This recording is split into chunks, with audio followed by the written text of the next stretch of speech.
ചേച്ചി ഞാൻ ഇറങ്ങിക്കോ, വീട്ടിൽ കാണാം. സിസ്റ്ററിന്റെ റൂംമേറ്റിനെ ഈടായിട്ട് എന്തൊക്കെയോ ഒരു മാറ്റം ഉണ്ടല്ലോ, ശ്രദ്ധിച്ചാലും അവളൊരു പയ്യനുമായിട്ട് ഇഷ്ടത്തില്ല.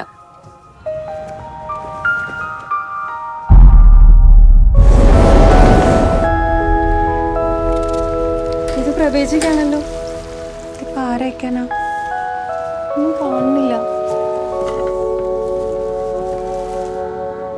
ഇതിനെന്തോ ഇംഗ്ലീഷിൽ എഴുതുന്നുണ്ട്, मेड इन जर्मनी.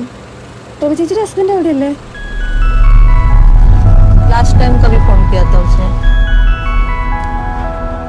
1 साल से ऊपर हो गया. ചേച്ചിക്ക് ആളെ നേരത്തെ അറിയായിരുന്നു? തീരെ അറിയത്തില്ലായിരുന്നു. ഒരു ദിവസം അച്ഛൻ വിളിച്ച് വെച്ച് വീട്ടിലോട്ട് വരാൻ പറഞ്ഞു. ഞാൻ ചെന്നപ്പോഴത്തേക്ക് ആ ഒരു കല്യാണമൊക്കെ നിശ്ചയിച്ചു കഴിഞ്ഞാൽ. ഒട്ടും അറിയാത്ത ഒരാളെ എങ്ങനെ കല്യാണം കഴിക്കാൻ പറ്റുമെന്ന് തോന്നുന്നില്ല.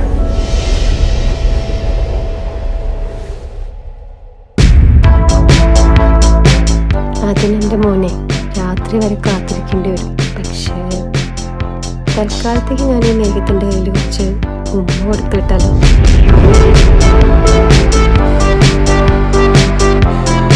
ഈ ഭാവിയെ പറ്റി ചിന്തിക്കാറുണ്ട്.